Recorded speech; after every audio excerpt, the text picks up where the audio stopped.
comunicación política, caminante de América Latina, también dice, obsesivo por lo que hace y es hincha del equipo de la banda, del equipo de River, ¿verdad?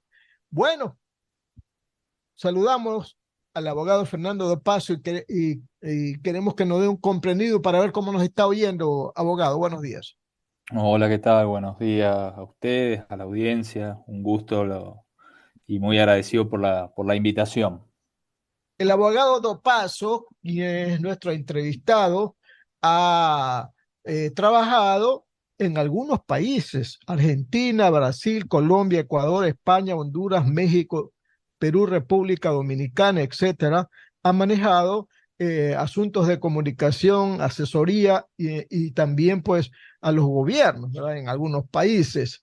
Y quisiera aprovechar la oportunidad para Fernando, para preguntarle, estamos exactamente a un mes de las elecciones en Argentina, ¿verdad? En su país, con tremendos números que tienen que ver con la crisis: 40% de pobreza, 140% de inflación anual,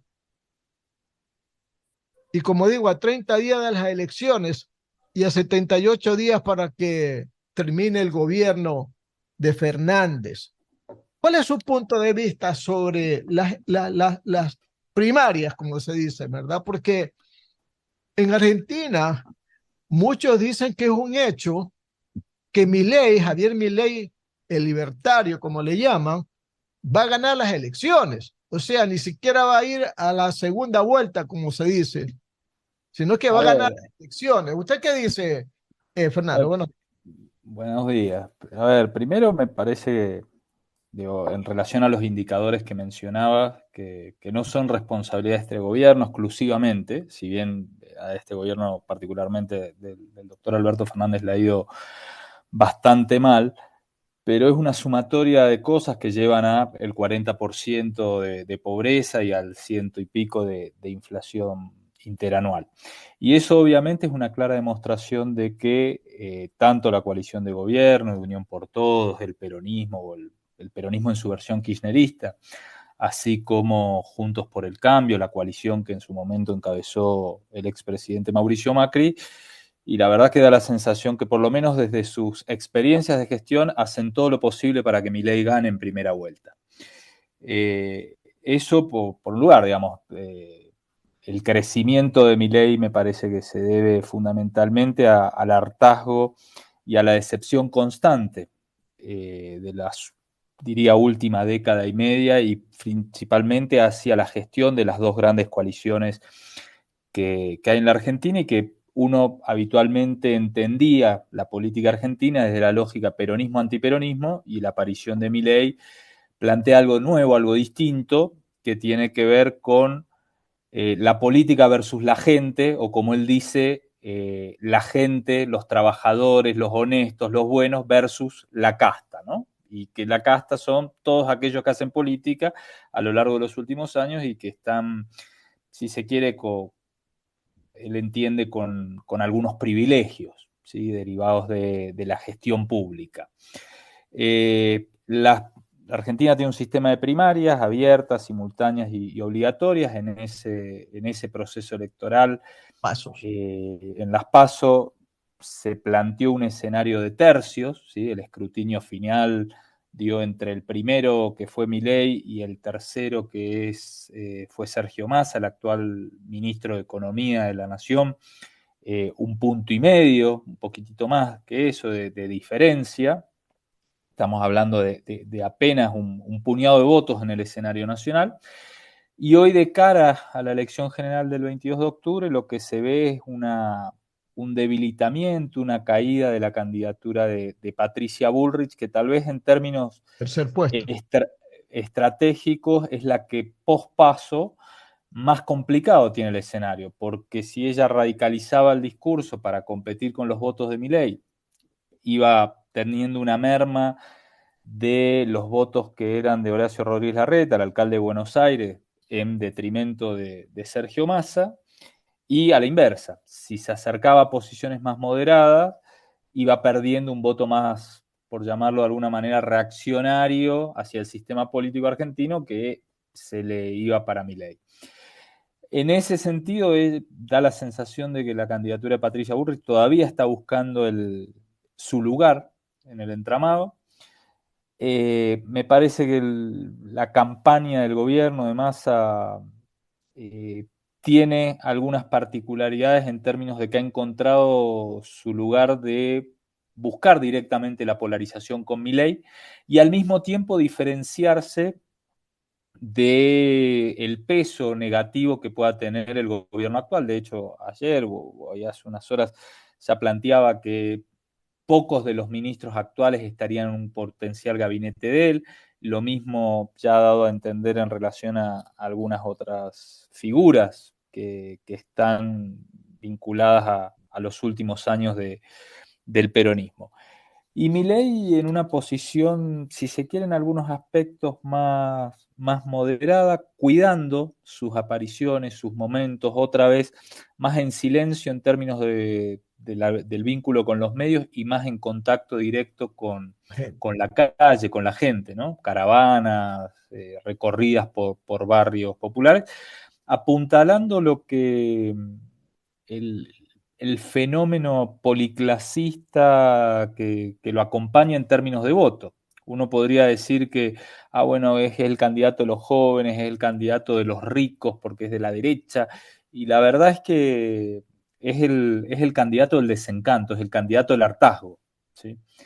Yo a veces hago un símil con la crisis que tuvo la Argentina en el 2001, cuando fue la caída del gobierno de la Rúa, que nosotros justo ese año hubo una elección de medio término, de renovación legislativa, y el ganador ahí fue el voto blanco y el voto nulo, que acumuló como un 30% entre ambos.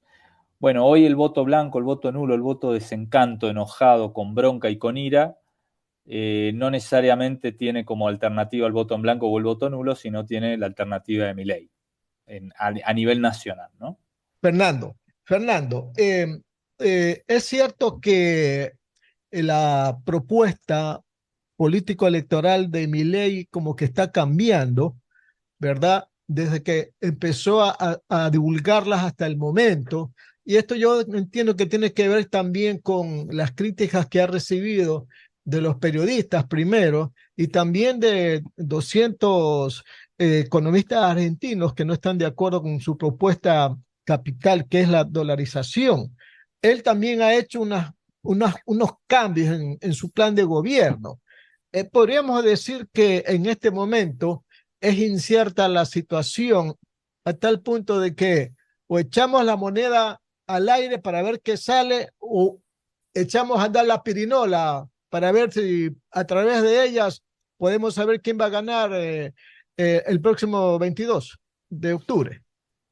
No, a ver, en cuanto a la moderación de la propuesta, hace muchos años había en la Argentina un diputado radical, Raúl Baglini, de la provincia de Mendoza, que tenía una frase que era algo así como que a medida que se acercaban al poder, uno iba tendiendo a moderar las propuestas, ¿no? Me parece que el teorema de Baglini aplica en la campaña de Milei en términos de evitar roncha, evitar enojos, y ir consolidando su posición. Luego de cara a lo que viene, a mí mucho no me gusta hacer prospectiva electoral o pronósticos, pero insisto, da la sensación de que sí, Milei terminaría en primer lugar.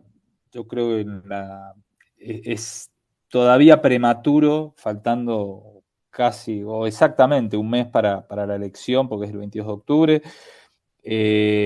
Prematuro animarse a decir, sí, está en condiciones de ganar en primera vuelta. Primero porque falta un mes de campaña y en América Latina un mes de campaña es una eternidad, puede pasar muchas cosas, inclusive errores no forzados por parte de la campaña de Milei. También aciertos, obviamente, de los otros. Hay 2 debates presidenciales en el medio.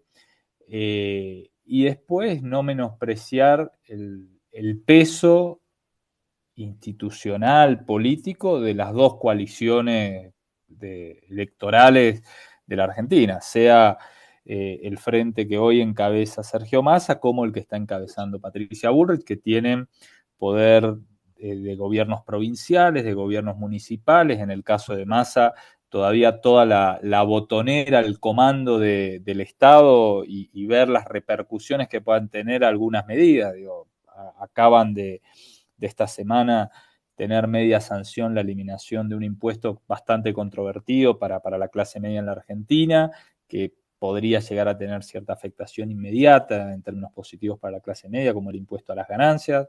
Y tiene todavía alguna posibilidad de generar un shock, si se quiere, en algunas cosas. También es cierto que la Argentina, en términos generales, su economía camina por la cornisa, ¿sí? Digamos, riesgo país, valores de las acciones en Inflación. bolsa, inflación, pobreza y todos los indicadores a la mínima acción pueden llegar a tener una reacción negativa, y toda reacción negativa que tenga el mercado, entre comillas, favorece la bronca de la gente, el hartazgo de la gente hacia determinados actores del sistema político, y eso va en beneficio directo del candidato Javier Milei. Las 8 de la mañana, 46 minutos, 8 de la mañana, 46 minutos. Ustedes están en sintonía de Radio Atalaya y de su programa de opinión política Punto de Vista. Estamos dialogando con el consultor político argentino Fernando Dopazo. Vamos a darle paso a continuación a nuestro director, el ingeniero Andrés Mendoza Paladine, para que continúe con las entrevistas, las preguntas y la entrevista. Buenos días, ingeniero, ¿cómo está? Muy buenos días, mi querido Alcides Montilla, igualmente para el doctor e ingeniero Juan Carlos Sánchez Arosemena y para el abogado Hugo Landívar, como siempre muy elegante. Él es colega de Fernando Paso, entonces los abogados andan siempre, como decimos acá en Ecuador, con su cachina del saco y todo, así que muy bien. Yo quería aprovechar la experiencia pues de Fernando Paso, que además, como bien decía Alcides, tiene una especialización en ciencias políticas en la Universidad de Barcelona, está haciendo su doctorado allá y ha participado en cientos de campañas en Argentina y otros países del continente, entre esos en Ecuador, eh, para preguntarle algo. Yo estaba viendo que a Milei le están tratando de endilgar un poco como que no es mentalmente estable. Eso he visto mucho, que hay mucho comentario como que no es mentalmente estable. Entonces, y he visto publicidades porque salen en cable, YouTube, en Facebook, de Patricia Bullrich y también de Sergio Massa, en la que apelan a otro tipo de cosas, pero ya en la campaña sucia le están lanzando este tipo de acusación al candidato outsider y que entiendo va primero en las encuestas, ¿no? A ver, hay algo de eso. Yo no me animo del todo a decir que tiene que ver con una campaña sucia. Hace poco tiempo salió un libro que se llama El Loco, que es un periodista de investigación que hace una biografía de Javier Milei. Y él en ese libro toma en consideración algunas cuestiones que el propio Milei ha mencionado en diversas entrevistas, y que tiene que ver desde una mala relación con sus padres hasta el hecho de tener por decisión propia no tener hijos y asumir que sus hijos son sus perros, ¿sí? De hecho, el día de las primarias, en su discurso, cuando comienza su discurso diciendo que había ganado las primarias, él agradece a sus 5 perros que tienen nombres de economistas consagrados del liberalismo económico, ¿sí? Entonces, a partir de eso es que por decir, él da papaya para que se ponga en cuestión eso, ¿sí? Claro, la papaya.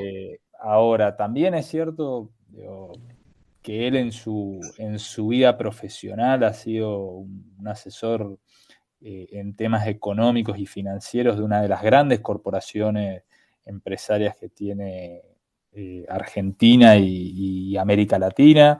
Y, digamos, me da la sensación de que un gran grupo empresario de miles de millones de dólares no le daría el asesoramiento económico a un desequilibrado mental. Ahora, también es cierto, como digo, que él a ¿Y cuál veces... es el grupo, perdón, si se puede saber? Sí, es Corporación América. A Corporación De, América, o sea, la que de tiene los Eduardo. aeropuertos, ¿no? Del señor Ornequian. Exactamente, la que encabeza el empresario Eduardo Acá La que es también Ornequian. el lo tiene en aeropuerto de Guayaquil. Guayaquil. Así es, el aeropuerto de Guayaquil también es de Corporación América y tiene, digamos, de hecho él, una de las tantas empresas de Corporación América, es accionista en uno de los canales de televisión y Milei se da la fama hace 4 o 5 años opinando como economista en uno de los programas de opinión política que tenía el canal, este canal en el cual Corporación América tenía acciones. Y Milei ha trabajado ahí 20 años, entonces uno dice, bueno, es difícil pensar que tal vez un gran empresario o un gran grupo empresario tenga asesor económico a un desequilibrio mental. También es cierto, insisto, y la verdad es que muchas veces uno escucha algunas cosas más allá de lo propositivo, de cuestiones personales, no sé. Uno de sus perros, si mal no recuerdo, se llama Conan. Bueno, Bueno, Conan, en realidad Conan falleció hace unos años y el actual Conan es un perro clonado. Y él habla con Conan. Entonces, cuando uno escucha esas cosas, y bueno, sí hacen ruido, la verdad. También fue futbolista, ¿no? obvio. Fue arquero, sí, jugaba de portero en Chacarita, en inferiores. Ah, mire usted. Vamos con el doctor Juan Carlos Sánchez Arosemena y sus preguntas. Sí, muy buenos días, abogado Dopazo. Quería preguntarle respecto al tema de la dolarización que tanto se comenta y se habla allá en Argentina.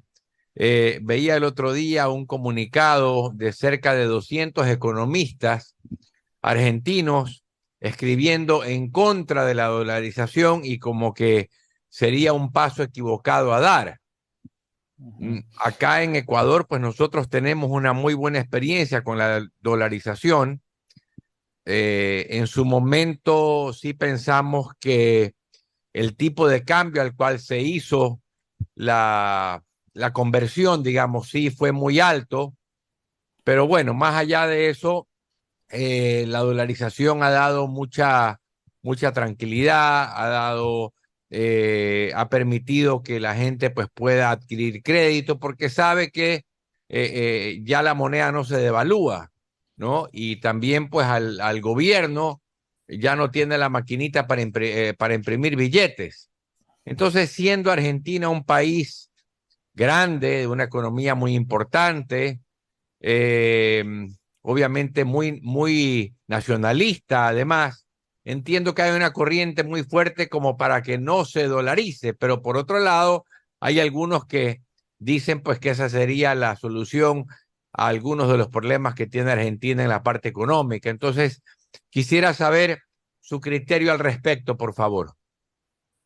A ver, daría la sensación que dolarizar la economía argentina, como la de muchos países de América Latina, implicaría cierto llamado o cierto corset a la responsabilidad de los gestores públicos, a la responsabilidad fiscal de los gestores públicos. Eso, digamos, si se quiere, como un pro de dolarización. También es cierto que la Argentina en la década del 90, con la convertibilidad, tuvo un sistema en el que se reconoció un tipo de cambio fijo con el dólar, que era el 1 a 1, y eso ordenó durante un tiempo las cuentas públicas. También es cierto que producto de la irresponsabilidad de algunos gestores de políticas públicas, sobre todo en lo que fue el segundo gobierno de Menem, generó esa condición, una alta tasa de desempleo que terminó a la postre en la crisis del 2001. A ver, la dolarización después, hoy criticada en términos de propuesta de Javier Milei para la Argentina, tiene algunos elementos, ¿sí? Por un lado, que para dolarizar uno tiene que ver con qué dólares lo hace, o con cuántos para fijar ese tipo de cambio, y hoy la Argentina está prácticamente sin reservas, ¿sí? Y endeudada en un préstamo tomado por el gobierno de Mauricio Macri en un récord histórico con el Fondo Monetario Internacional de más de 50.000 millones de dólares, y que el gobierno actual lo ha ido pateando y pateando y pateando, y en términos de tiempo, de condiciones, y casi que incumpliendo, pero con la bendición del propio fondo.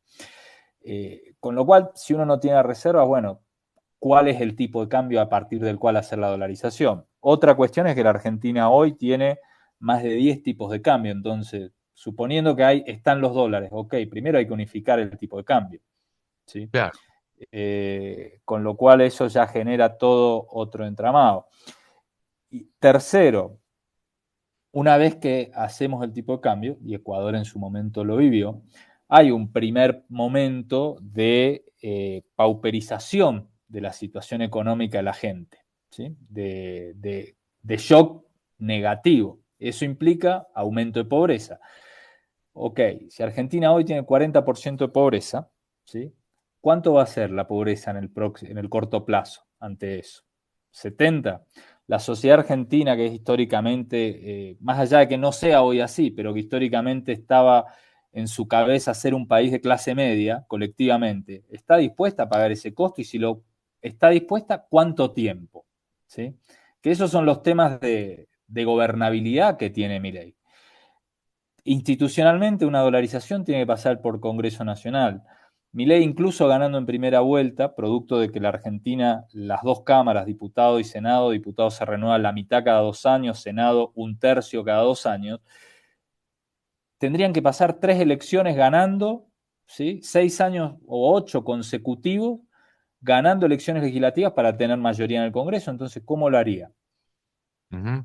¿Sí? Institucionalmente tampoco se puede. Y cuarto elemento, ¿qué fue? Antes de ayer, en esta semana, creo que antes de ayer, el presidente de la Corte Suprema de Justicia de la Nación dijo que dolarizar es inconstitucional porque no podemos eliminar, según el texto constitucional, la moneda nacional. Con lo cual, en Claro. realidad, lo que Igual habría que que acá. hacer es tener un esquema similar a lo que fue la convertibilidad de la década del 90. Ajá. Sí, igual es acá en Ecuador, o sea, la moneda en la Constitución sigue siendo el sucre, pero acá tuvimos una dolarización casi, casi que de facto, o sea, el presidente Maguad en un momento dado, ¿sabes qué? Fue forzado a dolarizar y se hizo eso, pero así, casi, casi más o menos que de un momento a otro, ¿no? Ya habían obviamente temas que estaban dolarizados en la economía, pero fue realmente una cosa que no fue así del todo planificada, pero ya se adoptó producto de la propia situación económica ya del país porque no daba más.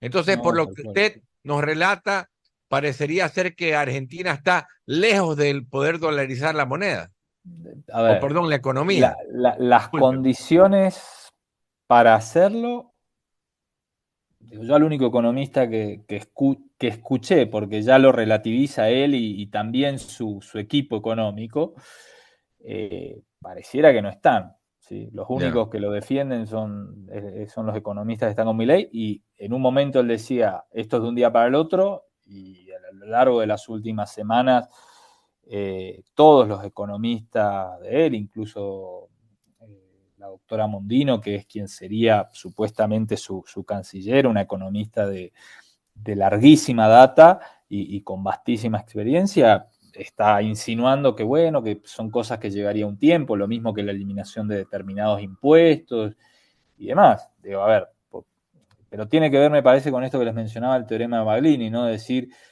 a medida que uno Ajá. se va acercando al poder, va moderando. Digo, cuando Ujú. Milei empezó en campaña, decía, el día que yo asuma se cortan los planes sociales. Y la doctora Mondino, quien sería canciller, les decía, hace cosa de 10, 15 días, decía, bueno, en realidad eliminar los programas sociales llevaría cerca de 2 años. Ujú, Sí. claro. Entonces ahí. Sí, quería preguntarle algo. Digamos, el economista Milei, pues es un libertario, así se define él, y obviamente está en contra del establishment totalmente. Ha tenido inclusive eh, opiniones muy fuertes hacia el mismo Papa. Ujú. Y yo quería preguntarle algo, ¿cómo recibe Argentina este mensaje? Él no cree en el Estado, por ejemplo, ya él cree pues prácticamente que hay que eliminar el Estado. ¿Cómo recibe Argentina este mensaje? Usted hablaba al principio del tema de un hartazgo, pero Yo creo que el mensaje ideológico, la verdad es que no, creo que la gente no lo analiza y tampoco está valorando las contradicciones, porque yo a veces uno se sonríe porque, a ver, habiendo estudiado en el caso de uno, un doctorado en ciencia política, conocer mucho de teoría política, dice, bueno, los anarcoliberales son los que quieren la supresión del Estado y que el Estado no condicione la vida del individuo. Bueno, la opción de que las mujeres tengan disposición de su propio cuerpo y que aborten libremente es una posición, en el resto del mundo, anarcoliberal. Bueno, para ujú, Javier Milei no. En eso es un fuerte conservador, ¿sí? claro, claro, como son muchos de Entonces, estos que se autodenominan libertarios. suele pasar, ¿no? Pero está plagado de contradicciones. Sí, Pero daría la sensación de que la Argentina, la sociedad, o por lo menos aquellos que lo votan, no están teniendo en cuenta eso. Y lo que es una canalización de esto que les mencionaba, el hartazgo, la falta de expectativas, digamos, a ver, para los sectores populares que tradicionalmente han votado al peronismo, y a lo largo de los últimos años se han empobrecido más y más, y la verdad es que ya no tengo nada que perder, ¿sí? claro. Para los jóvenes de 20 años de clase media que acceden a la universidad y que hoy no tienen el acceso a un trabajo digno o que se dan cuenta y empiezan a percibir que su generación va a estar peor que la de sus padres o las de sus abuelos en términos de poder jubilarse, en términos de poder acceder a determinados bienes, como ser desde un auto hasta un techo, ¿sí? Y tampoco tienen nada que perder. Digamos, me parece que el hartazgo se interpreta o se canaliza desde ese lado, decir, a ver, probé con Macri y lo suyo, probé otra vez con Mm, el peronismo y lo suyo, y yo cada vez estoy peor, bueno, nada, pego el claro. salto al vacío total, si se incendia, y ahí hay una cuestión más, si se quiere, más generacional, que yo creo que estamos en un momento de la historia en general, eh, más individualista, más egoísta. Entonces, la lógica del sálvese quien pueda, como total me han, perdón la expresión, jodido tantas veces, es como que ya está, ¿no? Es como el hecho consumado. Bueno, avancemos por este lado, total, todo lo demás ya lo probamos. Ujú. Las 9 de la mañana con 3 minutos, 9 de la mañana con 3 minutos. Continuamos esta entrevista con Fernando Dopazo, estratega político argentino. Las preguntas del abogado Hugo Fabricio Landívar Orellana. Muchas gracias, Alcides. ¿Cómo está, Fernando? Buen día. Usted está al tanto de la política en Ecuador, ¿no? Así es, Hugo. ¿Cuál es su opinión, Fernando, acerca de los dos candidatos? ¿Cómo ve las próximas elecciones aquí en Ecuador entre Daniel Noboa y la señora Luisa González?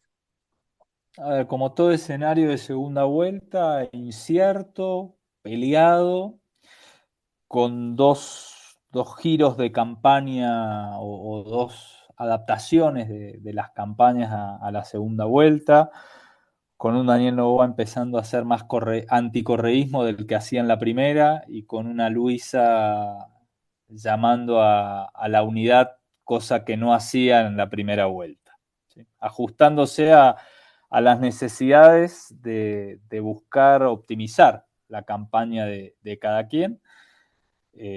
Uno ella tratando, intentando de sacar el lastre o el peso negativo que puede tener la mochila de ser correísta, y Novoa tratando de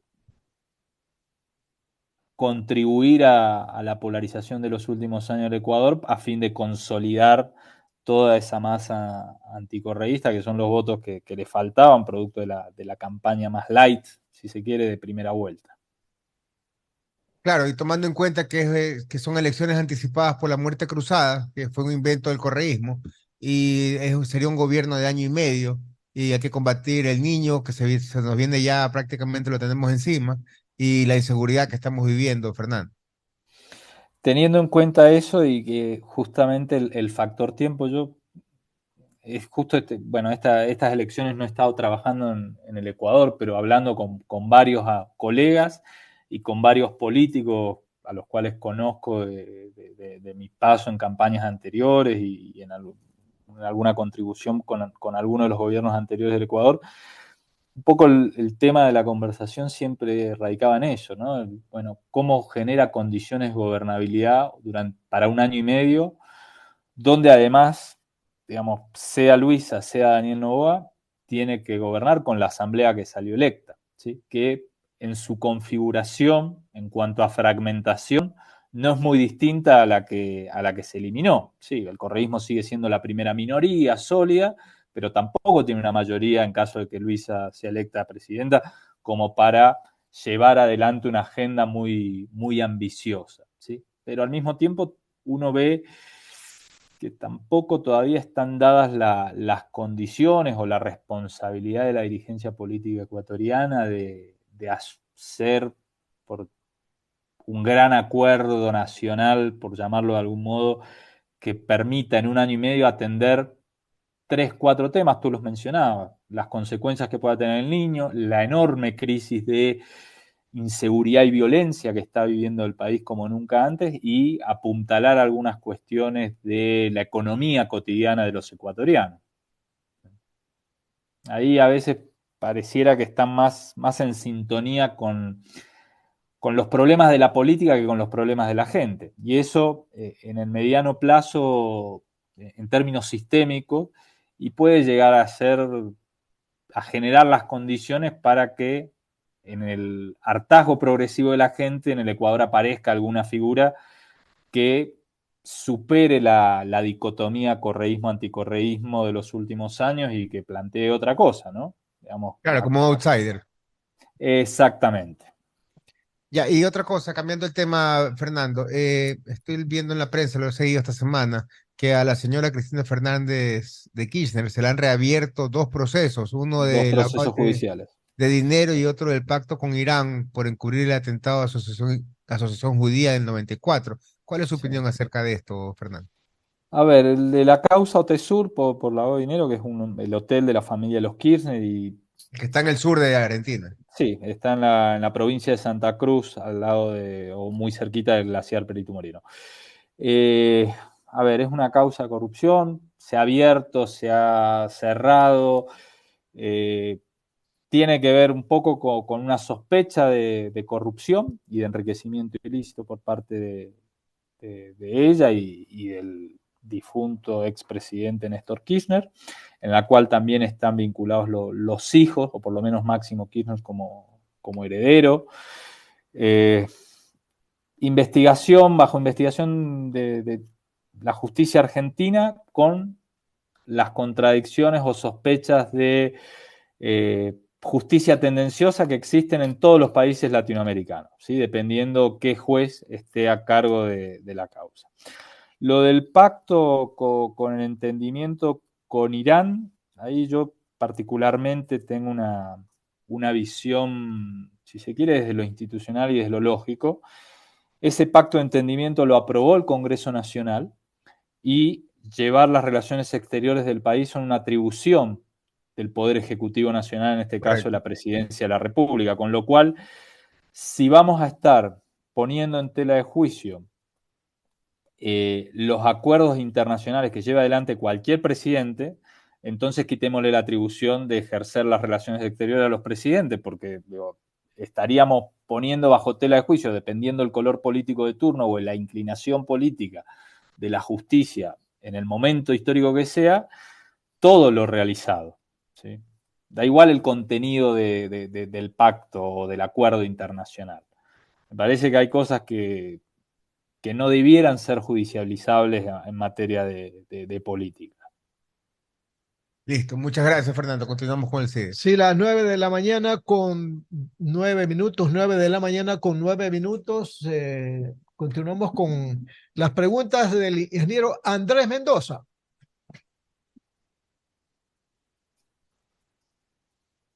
Gracias, Alcidito. Siga usted primero, ¿qué le parece? Y de ahí ya Correcto, termino. correcto. Fernando, el tema de los debates. Aquí va a haber un debate presidencial el 1 de octubre. En Argentina, en esta semana se produjo el debate de los vicepresidentes. Y según estaba escuchando, ganó la que acompaña a Milei, Victoria Villarruel, que dice que obtuvo 48%, según la escuchaba ayer en un programa en Radio Mitre. Yo le pregunto, como en Argentina el debate presidencial se va a realizar el 1 y el 8, ¿verdad? En el caso de Ecuador, ¿qué tanto de trascendental tendrá para la definición final de los votos de los que todavía no están ni por uno ni por el otro? Los blandos, como se llaman, ¿verdad? ¿Tendrá alguna incidencia el debate presidencial aquí en Ecuador el próximo 1 de octubre, Fernando? A ver, yo entiendo que los debates siempre son una herramienta más que interesante para ser utilizada en campaña. Pero no solo el debate o la discusión en sí, sino el predebate en términos de generación de expectativa y en postdebate en términos de ganar o posicionar que uno ha ganado el debate en la conversación ciudadana. Dicho esto, y me parece que Ecuador en la experiencia reciente uno podría atribuir parte del paso de Daniel Noboa a la segunda vuelta en el éxito que tuvo en el debate, ¿sí? En el ajustarse a determinadas líneas, a determinado guión y hacerlo de una manera muy, muy efectiva.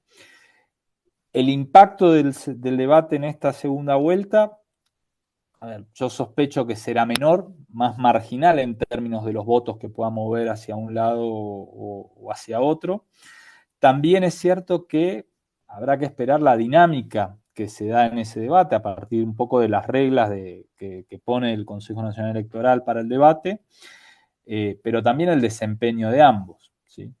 Y ahí ir viendo, por lo general, alguien que va con pocas expectativas y sale bien parado, pues el rendimiento tiende a ser más alto.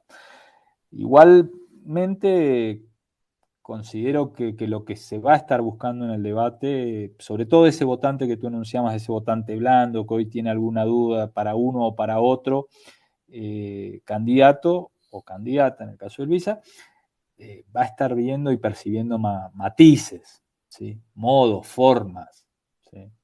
Y ahí dependerá de si alguno tiene un exabrupto, de si alguno tiene la frase justa, el spin justo, que enganche con la ciudadanía, ¿sí?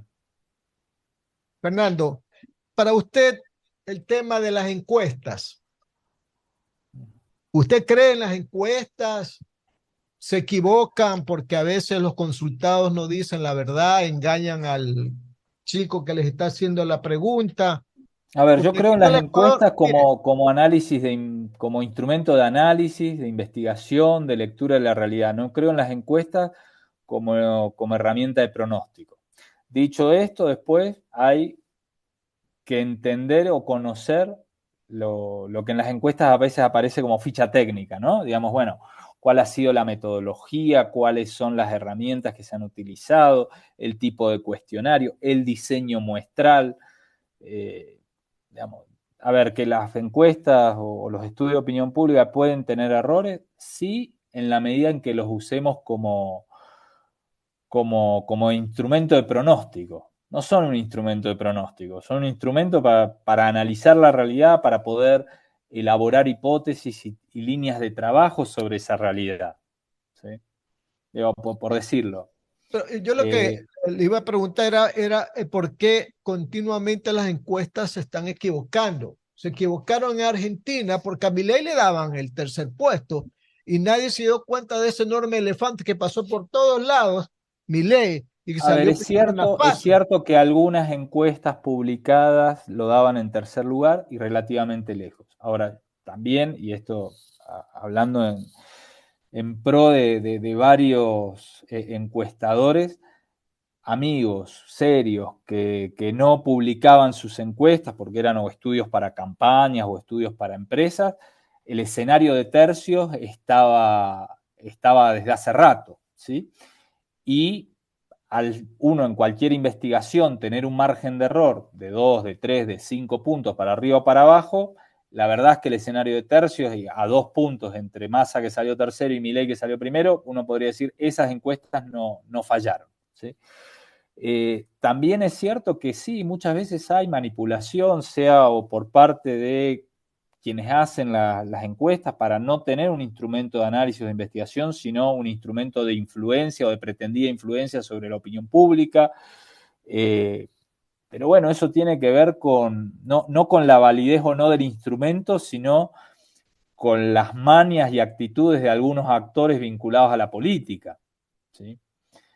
Pero como instrumento, digamos, sí, son un enorme instrumento para entender la realidad. Que después también es cierto que cada día es más complicado encuestar, que producto de la crisis de inseguridad la gente no abre la puerta de su casa, entonces ya determinados, o tenemos barrios cerrados, entonces encuestar a gente de clase media es muy difícil, o también uno dice, bueno, pero entonces la hacemos telefónica, y sí, pero una cosa era hacer una telefónica hace 15 años atrás, que uno llamaba a un teléfono fijo de domicilio y sabía, bueno, esta zona es nivel socioeconómico bajo, medio, alto, ¿sí?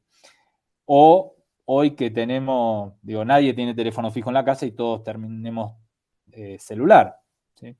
Pero bueno, esos son sesgos que los que tienen estos instrumentos a veces y que los que trabajamos con ellos ya sabemos de qué se trata, ¿sí? Pero no es culpa, insisto, no es culpa de los instrumentos, sino es responsabilidad por un momento, por un lado del momento que nos toca vivir en las sociedades y cómo la gente se vincula con ese instrumento, y por otro lado una cuestión de cómo son utilizadas por parte de algunos actores. Fernando, quisiera llevarlo un poquito al patio, llamemos así, sudamericano o latinoamericano. Eh, partiendo de cómo está la situación del kirchnerismo en Argentina, ahora que pues vienen ya estas nuevas elecciones, eh, hay aparentemente un clima muy favorable para pues que un candidato, digamos así, pues de derecha pase a ser el presidente de Argentina. El kirchnerismo pues estuvo envuelto en muchos casos de corrupción. Acá en Ecuador también lo tuvimos con el correísmo. Venezuela pues está obviamente ahí afincado pues casi así como una garrapata, ¿no es verdad? El gobierno de Maduro, vuelve Lula a Brasil otra vez ahí con algunos manejos del tema judicial para entonces pues que le queden de lado sus procesos legales, pero este ambiente así de estos grupos que son todos afines al Foro de Sao Paulo, ¿cuál es la situación del kirchnerismo allá y luego un poquito su lectura de cómo se manejan ellos acá en este patio sudamericano? A ver, en primer lugar, el kirchnerismo ha sido una expresión en un momento histórico de algo bastante más amplio en la Argentina de hoy y en la historia de la Argentina, que es el peronismo. El cual es difícil, incluso para los argentinos, explicarlo en términos de izquierda-derecha, ¿sí? Digamos, yo siempre recuerdo en los años 90 el expresidente Menem era peronista. Y cuando uno le preguntaba a su ministro de Economía estrella, Domingo Cavallo, quiénes eran los mejores gobernadores de la Argentina, decía que los dos mejores gobernadores más cercanos al modelo más eficiente eran un gobernador del norte y Néstor Carlos Kirchner, ¿sí? Quien luego, siendo presidente, vapuleó la memoria colectiva de los 90. Incluso hay hasta entrevistas a Néstor Kirchner o a Cristina Kirchner hablando bien de Menem y de Cavallo. Eso en cuanto a la Argentina. Después, a ver, en términos regionales, yo la verdad no soy mucho de comprar la hipótesis del péndulo, que el continente va hacia la izquierda o hacia la derecha. Me parece que hay particularidades de cada país que hacen muy difícil explicarlo en esos términos. Lo que sí haría es una fuerte diferenciación entre al interior de las izquierdas como al interior de las derechas, entre si son autoritarios o no, ¿sí? Maduro no es de izquierda, Maduro es un gobierno autoritario, ¿sí? Parra, totalitario. Daniel Ortega en Nicaragua es un autoritario. Nayib Bukele por derecha en El Salvador es un autoritario, ¿sí? Digamos, hay una primera diferencia entre o uno está del lado de la democracia o no está del lado de la democracia.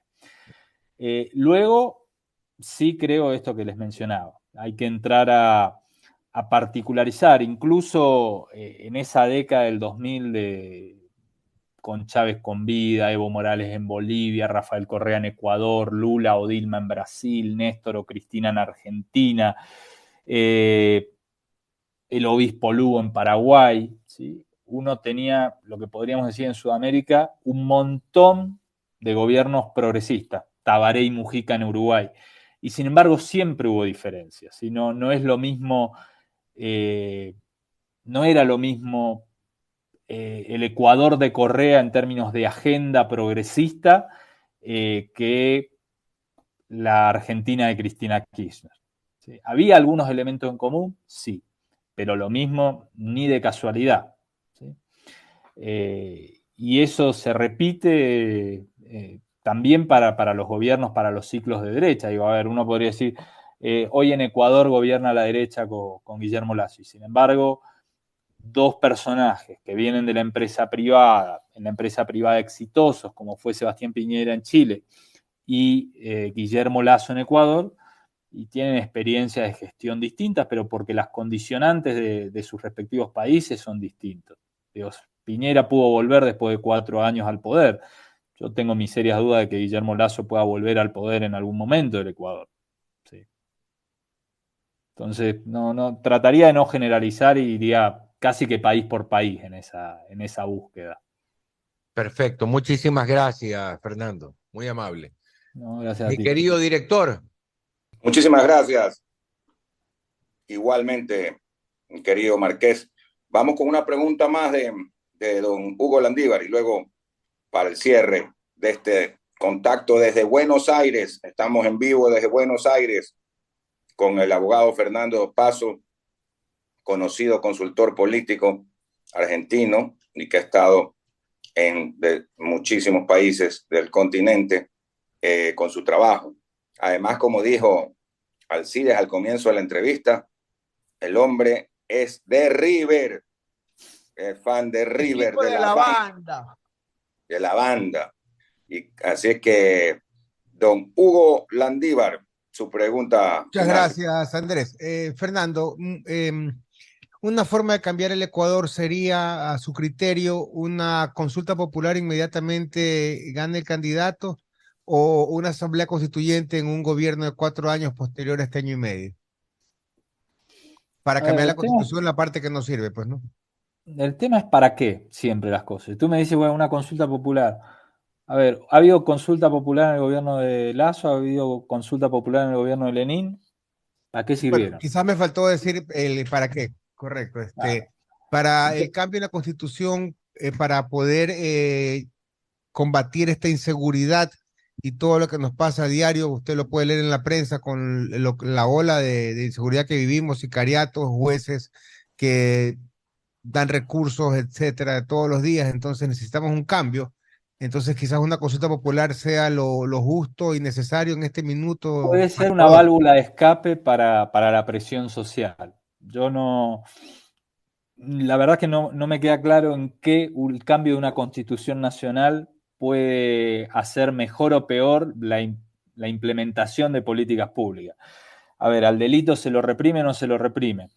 A los jueces que permiten la salida rápida de delincuentes, ¿se lo sanciona o no se lo sanciona? Y eso no tiene que ver con la Constitución, sino con cumplir o no una Constitución o un texto legal, ¿sí? Si tú me dices, no, es que hay que reformar la Constitución del Ecuador, pucha, me parece que reformar la Constitución del Ecuador, la del Ecuador, hablando del caso, o la de cualquier otro país, no va a solucionar los problemas. Digo, que ni el problema de la seguridad, ni el problema económico de las familias ecuatorianas. Me parece que pasa por la gestión pública y aplicar y dar un marco normativo que se cumpla, ¿sí? Digamos, tú puedes decir, a ver, bueno, voy a ser muy burdo con el ejemplo, pero cambiamos la Constitución Nacional del Ecuador en una consulta y decimos, ok, la policía tiene mayores facultades para reprimir el delito, ¿sí? Ahora, si la policía está cooptada por el crimen organizado, por el narcotráfico, y la verdad es que da igual que tenga más o menos facultades, ¿sí? Entonces, yo no creo que la discusión constitucional es un problema de la política muy alejado de la realidad del ecuatoriano promedio hoy. Claro, la Digo, solución sería entonces tener unas políticas públicas y un espíritu para poderlo hacer con pantalones. que se ejecute. A ver, porque tú lo has dicho, con pantalones, con carácter, con autoridad. Digo, es voluntad política. Muy bien. ¿Se pelea Muchas contra gracias. determinadas cosas o no se pelea? Muchas gracias, Fernando. Las 9 de la mañana con 25 minutos. Queremos agradecerle a Fernando y también a nuestro común amigo, el ingeniero Francesco Aicart, que nos hizo el contacto con Fernando. Lo paso a través de justamente el equipo y grupo que hay de consultores en América Latina. Así que por este excelente pues, posibilidad de poder charlar con el conocido consultor. Estaba viendo que el año pasado, Fernando, dio acá en Ecuador, en el 2022, un seminario que estuvo, no sé si fue en Quito o Guayaquil, en el que se llamaba justamente, fue en Quito, ya, Seminario Crisis, Poder y Comunicación, así, ¿no? Sí. ¿Qué tal? ¿Cómo le fue? Bien, bien, bien, interesante porque justo fue unos días posteriores a una de las marchas indígenas en Quito, cuando ya se empezaba a hablar de la posibilidad de que el presidente Lasso hiciese la muerte cruzada o decidiese la muerte cruzada. Entonces era un clima de crispación interesante. Pero bueno, como todos estos seminarios, interesante, uno va, se expone sus aprendizajes, lo que entiende de la comunicación política y de la relación de esta con la ciudadanía, del papel que podemos tener o no los consultores de cara a los políticos y a la ciudadanía. Y público interesante siempre. Ahí hay políticos, hay gente del común, periodistas, entonces siempre son valiosos los intercambios. Por supuesto, claro que sí. Gracias, Fernando, muy gentil. Nos vamos a ir a la pausa comercial. Ya está con nosotros nuestro próximo invitado, el doctor Vladimiro Álvarez Grau, ex ministro de Gobierno, también candidato a la presidencia de la República. Fue el doctor Vladimiro Álvarez, igual, pues legislador de la República, entre otras carteras de Estado que ha ocupado, importante jurista de nuestro país y hombre de mucho prestigio. Así que vamos a la pausa y regresamos.